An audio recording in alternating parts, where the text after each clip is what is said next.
మనకేమో నియమాలు చర్చిలో ప్రకటించబడతాయి. అబద్ధం ఆడకూడదు, దూషణ చేయకూడదు, కొట్టకూడదు, తిట్టకూడదు, అపవిత్రమైన ఆలోచనలు చేయకూడదు, అపవిత్రమైన క్రియలు చేయకూడదు అని మనకు అన్ని నియమాలు చర్చిలో వినబడతాయి. ఆ నియమాల ప్రకారం బ్రతకాలి, దేవుడు అందుకు సంతోషిస్తాడు అని దైవజనులు చెప్తారు. మనం కూడా నిజమే అలానే ఉండాలి అనుకుంటాం. కానీ ఇంటికి వెళ్ళిన తర్వాత మనకు ఎదురయ్యేటువంటి పోరాటాల్లో, శోధనల్లో ఎక్కడో చోట ఏదో ఘట్టంలో ఏదో ఒక విషయంలో చిన్నదో పెద్దదో తొట్టుపాటు అనేది మన జీవితంలో జరిగినప్పుడు తేరుకోకుండా పడిపోతారు కొంతమంది.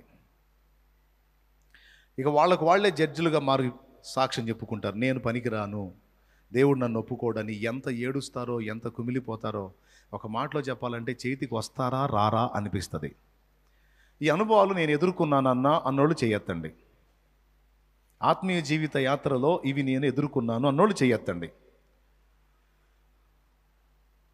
ఒక క్రొత్త జీవితం జీవించాలని జీవితం మొదలుపెట్టాను, కానీ అక్కడక్కడ కొన్ని అడుగులు జారుతున్న వేళ నా మీద నాకే డౌట్ వస్తుంది అన్నోళ్ళు చేతులు ఎత్తండి. ఇది చాలా కీలకమైంది, ఎప్పటికీ మర్చిపోకుండా గుర్తుపెట్టుకోవాలి. ఇందాకేం చెప్పాను? మన ఆత్మకు పరిశుద్ధాత్మ సహాయం చేస్తాడు. మనం దేవుని వాక్యానుసారంగా బ్రతకడానికి పోరాటం మొదలు పెడతాం. ఆ నడిచే ప్రక్రియలో బాలుడు నడక నేర్చుకునేటప్పుడు అనేకసార్లు పడ్డట్టు మనం నడత నేర్చుకునే ఘట్టంలో ఎన్నోసార్లు మనం అడుగులు జారి తొట్టుపడతా ఉంటాం. ఇక్కడ యేసు ప్రభువు వారు పేతురు విషయంలో ఏమంటున్నాడంటే, సాతాను మిమ్మును పట్టి గోధుమలను జల్లించినట్టు జల్లించుటకు కోరుకున్నాడు, నీ నమ్మిక తప్పిపోకుండానట్లు నేను నీ కోసం వేడుకున్నాను అన్నాడు. ఇప్పుడు ప్రభువా, వాడు పట్టి గోధుమలను జల్లించినట్టు జల్లించుటకు కోరుకుంటే అసలు ఆ శోధనలు రావద్దని నువ్వు వేడుకోవాలి. కానీ శోధనల్లో పడ్డా తిరిగి తేరుకొని లేవాలని వేడుకోవటం ఏమిటయ్యా? అడుగులు జారినా తిరిగి తేరుకొని నిలబడే శక్తి కావాలని వేడుకోవటం ఏమిటి? ఇదొక ఆశ్చర్యకరమైన పాయింట్. కానీ విశ్వాసులైన వారందరూ కూడా గుర్తుపెట్టుకోవాల్సిన పాయింట్. గుర్తుపెట్టుకో, ఆత్మీయ జీవిత యాత్రలో నీ ప్రతి అడుగు స్ట్రైట్గా పడదు. కొన్నిసార్లు నీ అడుగులు తొట్టిల్లే అవకాశం ఉంటుంది, కొన్నిసార్లు నీ అడుగులు జారే అవకాశం ఉంటుంది. అంటే ఇలా ఉంటుందని మెంటల్గా ఫిక్స్ అయిపోయి పడిపోవటానికి సిద్ధమయ్యారు, నడువులు ఇరుగుతాయి. అంటే శాల్యమన్న ముందే చెప్పాడుగా, ఒక్కసారి పరిపూర్ణత రాదని, క్రమక్రమంగా వచ్చిద్దిలే, చిన్నగా మారుతాలే, ఏం పర్లా అని పాపం చేయటానికి ఈ మాటలు చెప్తున్నానా? నో. ఇప్పటికే తొట్టుపాట్లు ఎదుర్కొని కొన్నిసార్లు మిమ్మల్ని మీరే నిందించుకొని గాయపడిపోయి మిమ్మల్ని మీరే అనర్హులుగా ప్రకటించుకొని కృంగిపోయి ప్రార్థన చేసే దగ్గర సందేహం, దేవుణ్ణి విశ్వసించే దగ్గర సందేహం, దేవుని కార్యాలను చూసే విషయంలో సందేహం ఏర్పడిద్ది. కొంతమందికి ప్రార్థన బలహీనమైపోయిద్ది. ఎందుకు? సైతాన్ ఎంటర్ అవుతాడు. నువ్వు భారం కలిగి ప్రార్థన చేస్తుంటావు, దేవా ఈ కార్యాన్ని నెరవేర్చు తండ్రి అంటే వాడు పక్కన చేరి నీ మనసునే ప్రేరేపిస్తాడు.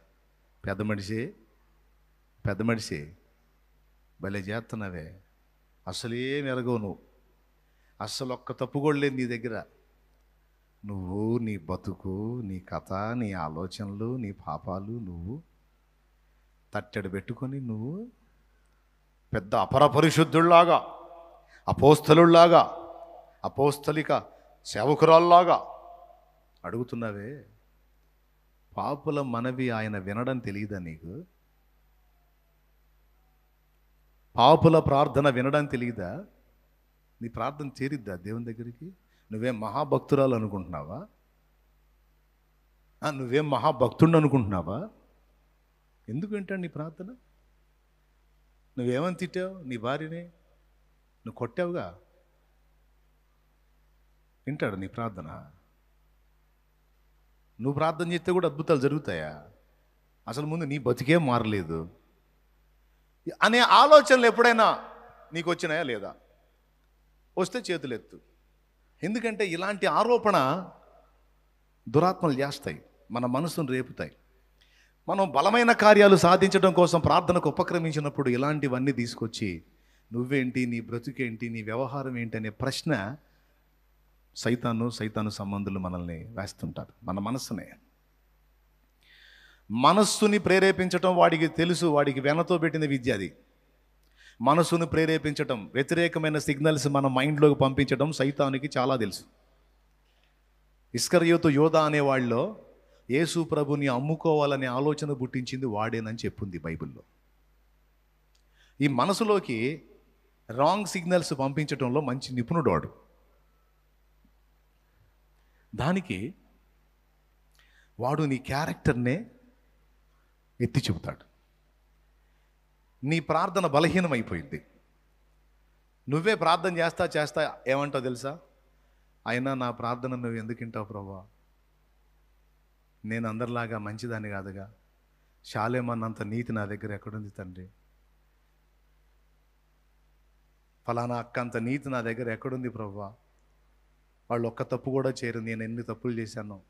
నా నోరు కుదరదు, నా చూపులు బాగుండవు, నా నడతలు బాగుండవు, నా చేతలు సరిగా ఉండవని నీ మనసులో నీకే ఆలోచన కలిగి కొన్నిసార్లు బయటికి కూడా అన్నారు. కొంతమంది అంటారు, శాలేమన్నను కాకపోతే నీకు ఈ వ్యక్తి పరిపూర్ణుడు అనుకున్న మరొక అన్నని.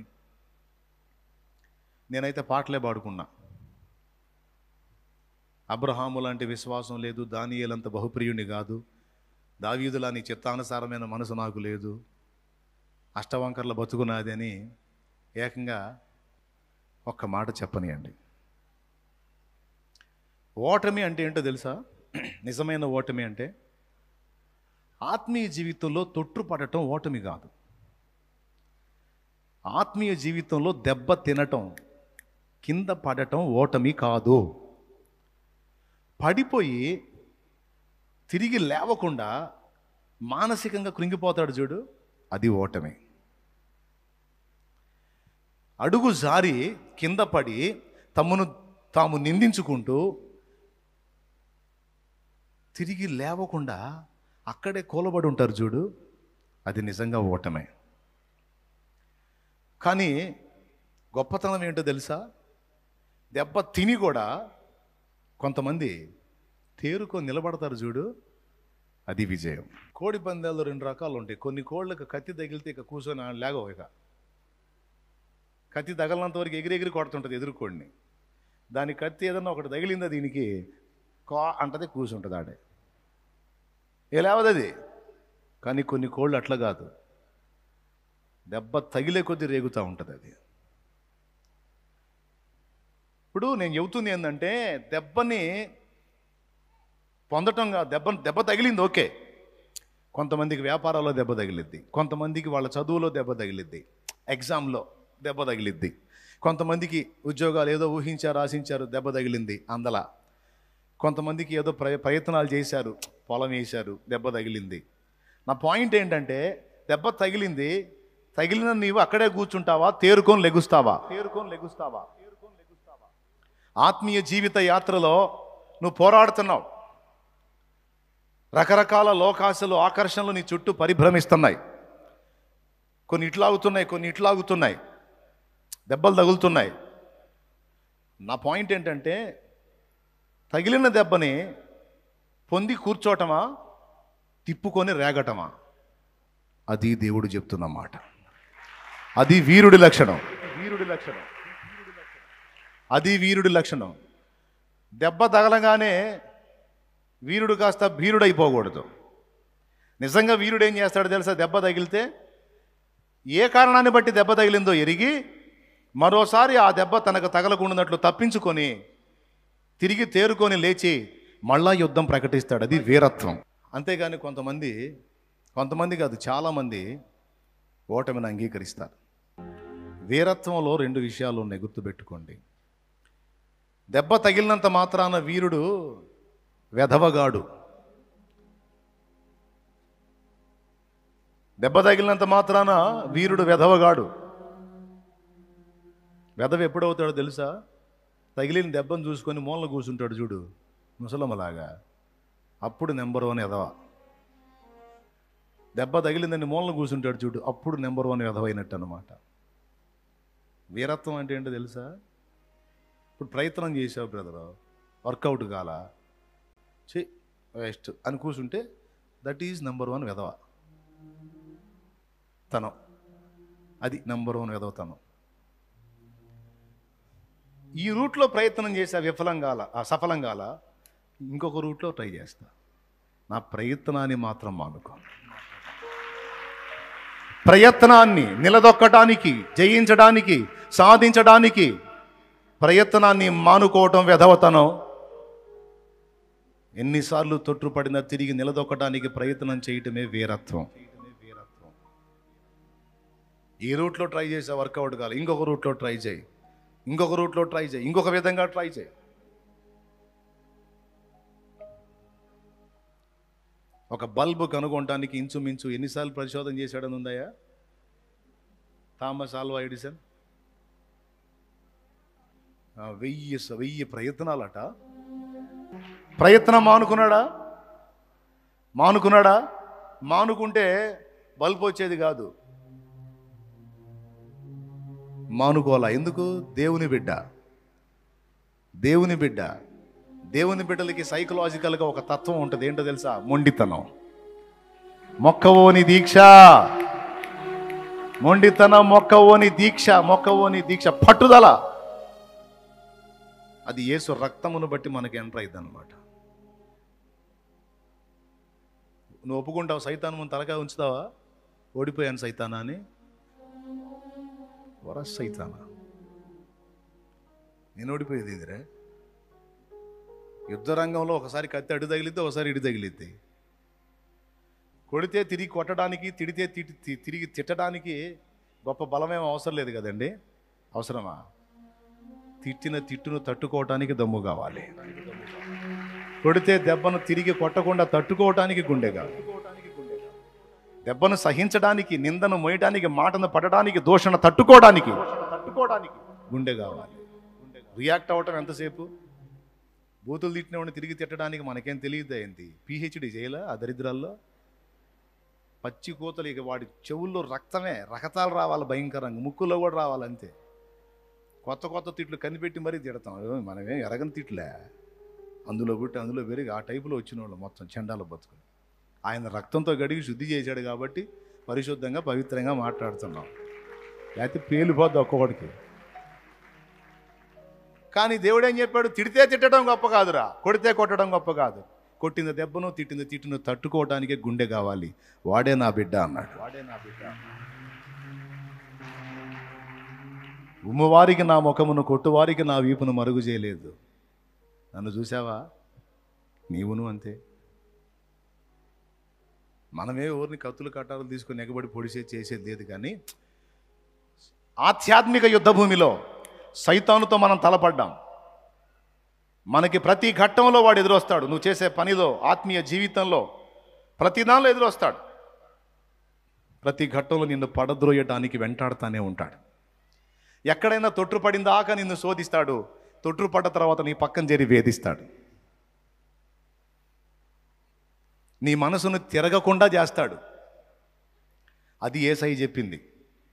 సాతాను మిమ్మును పట్టి గోధుమలను దల్లించుటకు కోరుకున్నాడు. నీ మనసు తిరిగిన తర్వాత నీ సహోదరులను స్థిరపరచంటే, తిరిగి నీవు నా తట్టు తిరుగుతావు, ఆ తర్వాత నీ సహోదరులను కూడా నువ్వు లైన్లోకి తీసుకొని రా. అందరి విశ్వాసం ఎఫెక్ట్ అయింది. అందరినీ నువ్వే సెట్ చేయాలని చెప్పాడు అక్కడ.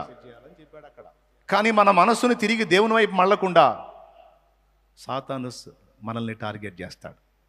నేను అందుకే చెప్తున్నాను, వీరుడు యుద్ధం చేసేటప్పుడు దెబ్బ తినటం అనేది ఓటమి కాదు. దెబ్బ తగలంగానే ఓటమి కాదు. ఏ రూట్లో తగిలింది, ఏ అజాగ్రత్త వల్ల తగిలింది అనేది చూసుకొని ఫస్ట్ జాగ్రత్త పడాలి. రెండవది, తగిలిన దెబ్బను తిప్పుకొని మళ్ళా ప్రత్యర్థిని దాడి చేయాలి. అది గొప్పతనం. ఎవరు మన ప్రత్యర్థి? మనిషా, సైతానా? మన ప్రత్యర్థి సైతాను, మనుషులు కాదు. Praise the lord.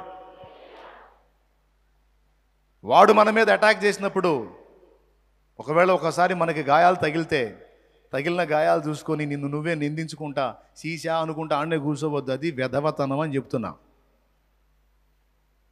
పోరాడుతున్న అంధకార శక్తులతో అయినప్పుడు కొన్నిసార్లు వాటి బాణాలు మనకు తగిలే అవకాశం ఉంది. అందుకే ఆత్మీయ జీవితంలో ఎంతవరకు ఎంతమంది పర్ఫెక్ట్గా ఉన్నారంటే ఒక్కళ్ళు కూడా సౌండ్ లేదు, చేయత్తల, పాస్టర్లకే దిక్కులేదు. కొన్నిసార్లు తొట్టుపాట్లు జరిగినాయని ఒప్పుకున్నారు. అది యథార్థత. కోపానో తాపానో తెలివిలోనో తెలివి లేకనో భంగపాట్లు ఎందుకు? ఆత్మీయ పసితనంలో కొన్ని జరుగుతాయి. జరిగినప్పుడు జరిగిన వాటిని పదే పదే తలంచుకొని, దేవుడు క్షమించిన వాటిని కూడా నువ్వు గుర్తు చేసుకొని, దేవుడు కొట్టేసిన కేసుల్ని కూడా నువ్వు మళ్ళీ ఫైళ్ళన్నీ ముందేసుకొని కొప్పేసుకొని బద్దాకలు అయ్యే చూసుకుంటా. క్యావ్ భయ్యా, కితనా తినేసా, ఇది రైట్ కాదు. గుర్తుపెట్టుకో, ఎప్పటికి గుర్తుపెట్టుకో, మర్చిపోకుండా. దెబ్బలు తగలకుండా ఉండవు. ఉంది యుద్ధ భూమిలో. భూమి మీద నరుల కాలం యుద్ధకాలము కాదా అన్నాడు ఏబు గ్రంథం 7లో.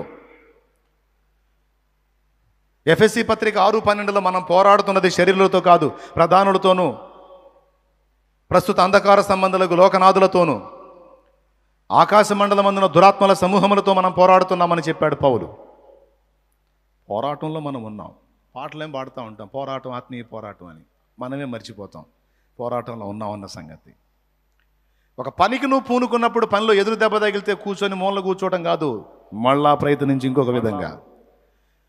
ఏ విషయంలోనైనా సరే, అది జీవితానికి శరీరానికి కావాల్సిన అవసరాల విషయంలోనైనా, కుటుంబాన్ని కట్టుకునే విషయంలోనైనా, అది ఏ విషయంలోనైనా సరే, ప్రయత్నం విఫలమైందని కూర్చొని మూలను కూర్చొని విఫలమయ్యింది అని కూర్చొని ఏడుతో అదే దలుచుకొని కూర్చునేది వెధవతనం. వీరత్వం ఏమిటంటే తిరిగి తేరుకొని మళ్ళా యుద్ధం ప్రకటించడం.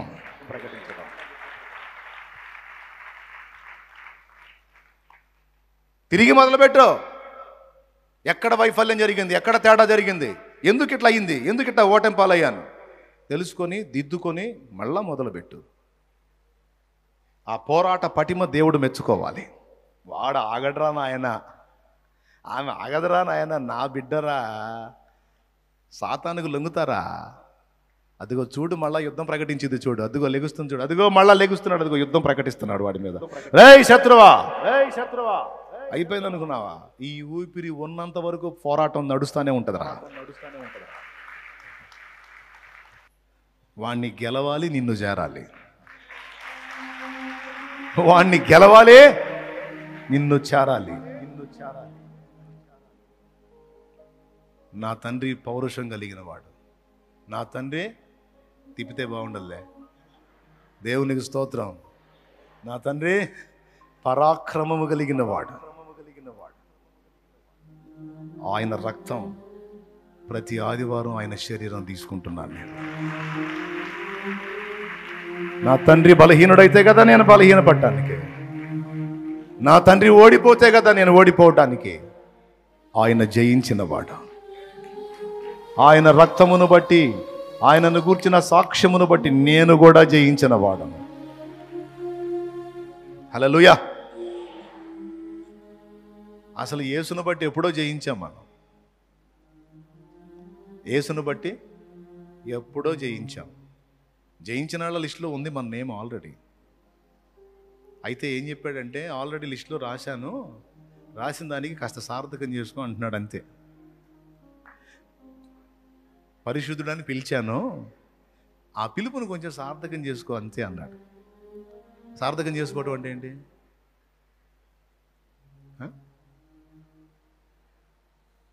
ఏందండి అడుగుతున్నారు? పిలుపును సార్థకం చేసుకుంటే అర్థం ఏంటి? ఆ పిలుపును నెరవేర్చమని. పరిశుద్ధుడు అని పిలిచా అంటే ఇక పరిశుద్ధంగా బతకడానికి యుద్ధం ప్రకటించు అని. పరస్పర దాడులు జరుగుతాయి. నీ మనస్సు మీద పెద్ద యుద్ధమే జరిగిద్ది, తట్టుకోవాలి. ఇక నా వల్ల కాదు అనే పరిస్థితులు వస్తాయి, ఇక అడుగులు వెయ్యలేను అనే పరిస్థితులు వస్తాయి, ప్రయత్నాలు చేసి చేసి విసుగు పుట్టింది నాకు అనే పరిస్థితులు వస్తాయి. అయితే ఏం చేస్తావు? ఓటమిని అంగీకరించి రాజీ పడతావా? మళ్ళా ప్రతిష్ఠించుకుంటావా? యుద్ధానికి మళ్ళా ప్రతిష్ఠించుకోవాలి. మళ్ళా మొదలు పెట్టాలి. ఇక్కడ యేసయ్య జాగ్రత్త పడింది దేనికో తెలుసా? నా బిడ్డలకి ఏ శోధన రావద్దు అని కాదు ఆయన అడిగింది. ఒకవేళ శోధన వచ్చినా, దానిలో భంగపడినా, తిరిగి నా బిడ్డలు తేరుకొని లేచి మళ్ళీ యుద్ధం ప్రకటించాలి తండ్రి. ఈ మాటలో ఎంతో ఆదరణ ఉంది, ఎంతో ప్రోత్సాహం ఉంది. ఎంతమందికి అర్థమైంది? మరి అర్థమైందా? తిరిగి పునర్ప్రతిష్ఠ కోసం మనల్ని పిలుస్తుంది ఈ వాక్కు.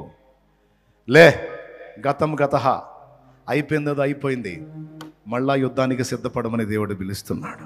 Praise the lord. దేవుడు నిన్ను నమ్మాలి. నువ్వు పడినా లెగుస్తావనే నమ్మకం దేవునికి ఉండాలి. దెబ్బ తగిలినా తిప్పుకునే దమ్ము నీ దగ్గర ఉందని దేవునికి నమ్మకం కుదరాలి. Praise the Lord. ప్రభు పేతురు కోసం వేడుకున్నాడట. ఈరోజు అదే ప్రభు మన కోసం కూడా వేడుకుంటున్నాడని నీకు తెలుసా? ఆయన వేడుకున్నాడు కనుకనే తండ్రి కుడి పార్శ్వమందు మన పక్షమున విజ్ఞాపన చేస్తున్నాడు. రోమాపత్రిక 8:34. ఆయన తండ్రి కుడి పార్శ్వమున ఈరోజు కూడా మన పక్షమున వేడుకుంటున్నాడు కనుకనే ఎన్ని దెబ్బలు తగిలినా తిరిగి తిప్పుకొని వచ్చి యేసయ్య ముందు మళ్ళీ మోకాళ్ళు వేసాం. ఒక్కొక్క దెబ్బ తగిలితే సైతానుగాడు కొడితే ఇంక అయిపోయిందిరా, ఇక మనం పనికిరాం దేవుడికి అన్న కాడికి వెళ్ళిపోయింది బతుకు. వేడుకున్నాడు తండ్రి, నా బిడ్డకు బలమి, నా బిడ్డకు శక్తిని, నా బిడ్డ తిరిగి లేవాలి. పరిశుద్ధాత్మ మళ్ళీ నిన్ను తన వాక్కు చేత బలపరిచాడు. అదే వాక్కు మళ్ళీ ఒక్కసారి ఈరోజు పంపుతున్నాడు నీకు. త్రాగుడు మానుకున్నావు, మళ్ళా అదే శోధన నీకు వచ్చింది, బలహీనపడ్డావు. మరి ఏం చేస్తావు? ఇక ఏదో పంది కానీ బురదలో పడ్డట్టు పడ్డాంలో ఇంకేం లెగుస్తామని కూర్చుంటావా?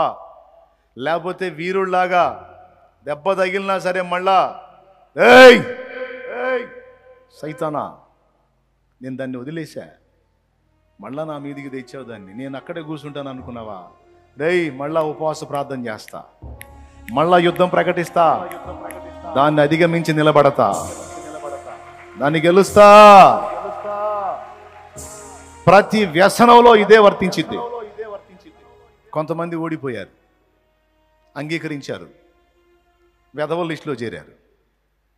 నువ్వు వెధవల లిస్టులో చేరతావా, పోరాడే యోధుల లిస్టులో చేరతావో నిర్ణయం నీదే. ఆ ఒక్క బలహీనతే కాదు, సమస్త బలహీనతలలో తీర్మానం ఇలానే ఉండాలి, రోషం ఇలానే ఉండాలి, పరాక్రమం ఇలానే ఉండాలి. శోధనలు నీకు ఎదురు కావు అని నేను చెప్పట్లా, కావద్దని ప్రార్థన చేసుకోమన్నాడు యేసయ్య. వాటిని తప్పించుకోవటానికి నీ వంతు నువ్వు పారిపోవటం నేర్చుకోమని కూడా చెప్పాడు యేసయ్య. వాటి చేతుల్లో పడకుండా తప్పించుకో అని కూడా చెప్పాడు.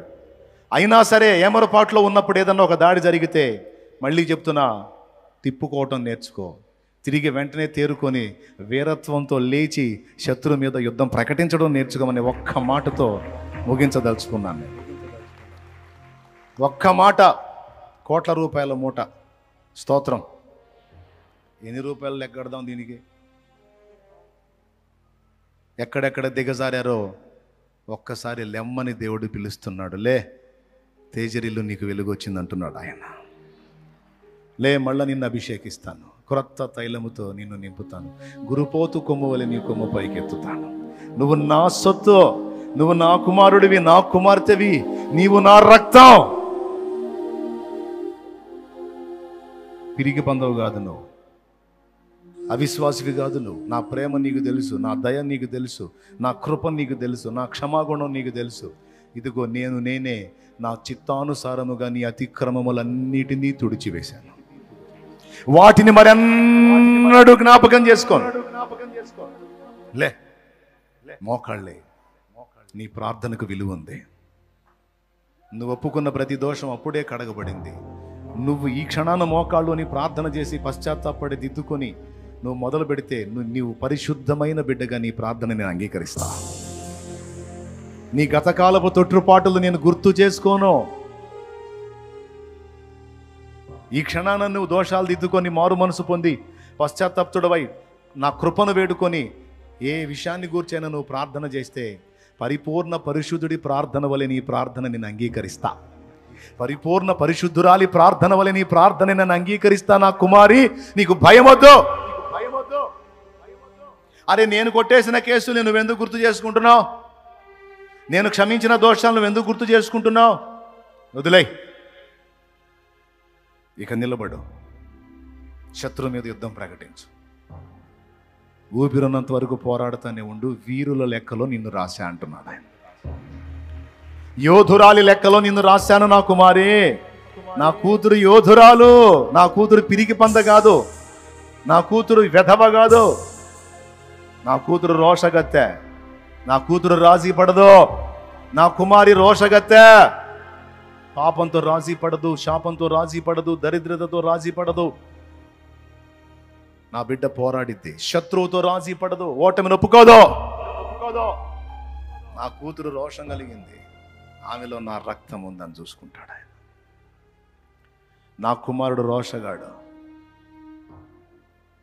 నేను నా ప్రాక్టికల్గా నా లైఫ్లో అనుభవించింది చెప్తున్నాను. శత్రువు వేటాడుతాడు, గుర్తుపెట్టుకో. నువ్వు తిరిగి లేచి వాడిని వేటాడటం నేర్చుకో. తలంచవాకు, అయిపోయింది నా పని అనుకోవాకు. హల్లెలూయా. ఏమంటా? అయిపోయింది నా పని అని రాజీ పడవాకు. దెబ్బ కొడితే తిప్పుకోవాలి, తిరిగి కొడితే బొబ్బోవాలి వాడు. దేవునికి స్తోత్రం. ఎవరాడు? అమ్మ ఇన్ని గదిలించుకోకూడదురా. ఒక దెబ్బ కొట్టానంటే 4 దెబ్బలు కొడుతున్నాడు నన్ను.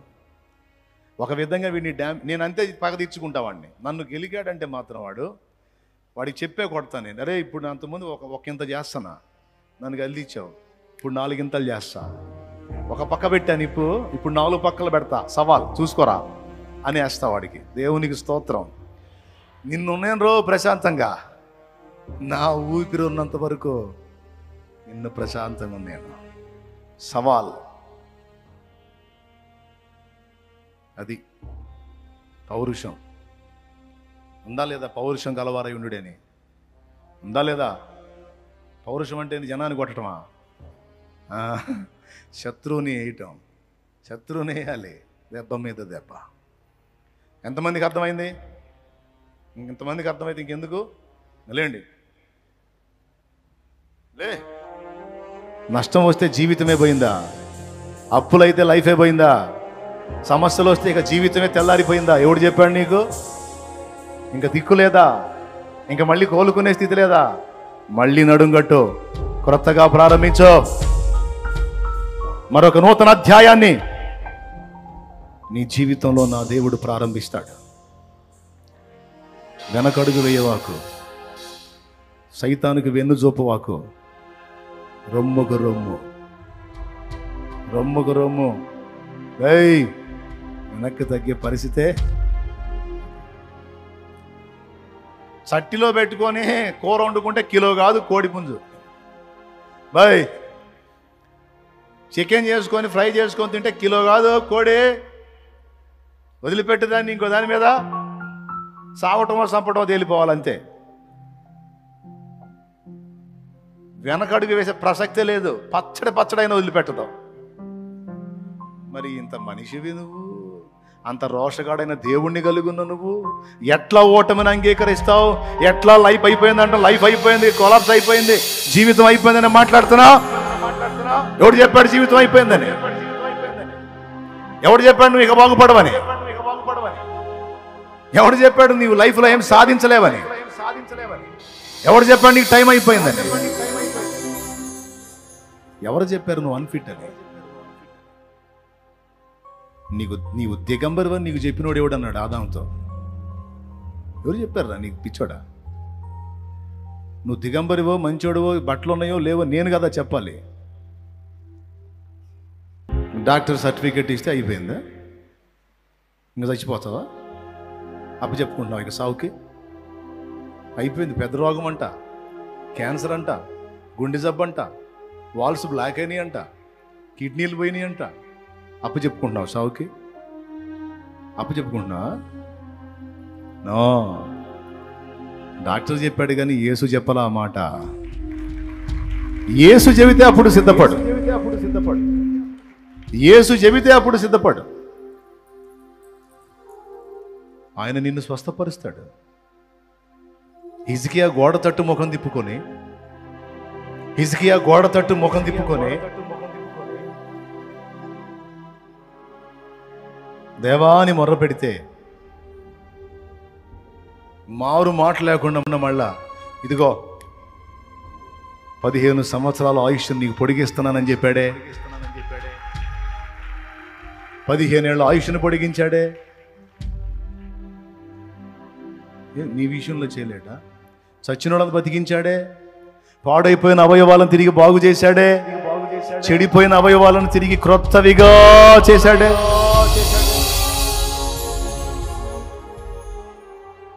సైతాను గాడు నీ పక్కన చేరి అయిపోయింది నీ పని, ఇంకా లేదు, ఇది పెద్దది, ఇది అంతా, ఇది ఇంత అని కృంగదీస్తాడు. సమస్యల్ని, రోగాలని, ఇరుకుల్ని, ఇబ్బందుల్ని, అప్పుల్ని, నిందల్ని, అవమానాలను చూపించి కృంగగొడతాడు దుర్మార్గుడు. నీ మనస్సును వేటాడుతాడు వాడు. నువ్వు అసమర్థురాలి అంటాడు, అసమర్థుడు అంటాడు, నీ పని అయిపోయింది అంటాడు, ఆట ముగిసిందంటాడు. ఎవడరా నువ్వు చెప్పడానికి దరిద్రుడా? ఆట ముగిసిందో లేదో చెప్పాల్సింది నా దేవుడురా.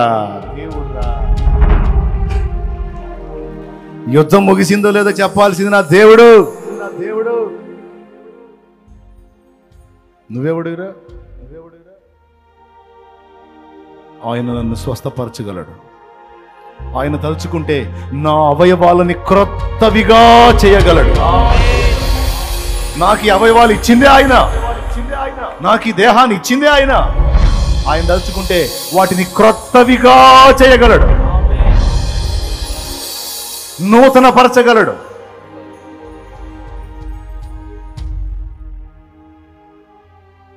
ప్రతి విషయంలో అదే.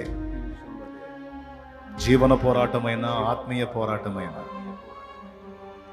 ఎంతమంది గుర్తుంది చెప్పండి? వెధవల్లాగుంటారా, వీరుల్లాగుంటారా?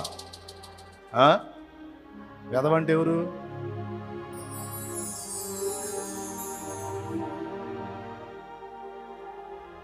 ఎరా లేరా? ఏందయ్యా లేచేది? నా వల్ల కాదు. లేరు, నేను లేవలేనయ్యా, ఇంకైపోయింది. This is వెధవతనం.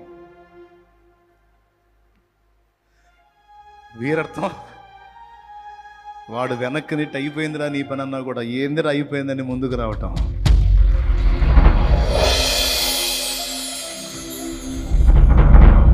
హల్లెలూయా. నేను వేరే చెప్పాలంటే పరిశుద్ధాత్మ ఇటు నెట్టుకొచ్చి ఇది చెప్పురా నా బిడ్డలకు అవసరం అన్నాడు. నా బిడ్డలకి ఈ మాటలు వినిపించు, నా బిడ్డల్ని నేను మళ్ళీ ఒక్కసారి సంధించబోతున్నానని మాట్లాడాడు. నా బిడ్డలను ఒక్కసారి దర్శించబోతున్నాను, నేను మళ్ళీ పునరభిషేకించబోతున్నానని మాట్లాడాడు ఆయన. కృంగిపోయి ఉన్నారు, గుండె చెదరున్న నా పిల్లల్ని నేను ఇదిగో లేవనెత్తబోతున్నానని చెప్పు, నువ్వు తేరుకోమని చెప్పు, తిరిగి యుద్ధం ప్రకటించమని చెప్పు, వీరులుగా నిలవమని చెప్పు అని మాట్లాడాడు. విశ్వసించిన వాళ్ళు పొందుతారు దేవుని కార్యాలు. సందేహం ఎంతమందికి ఉంది? ఎవరికి లేదు. విశ్వాసం ఎంతమంది?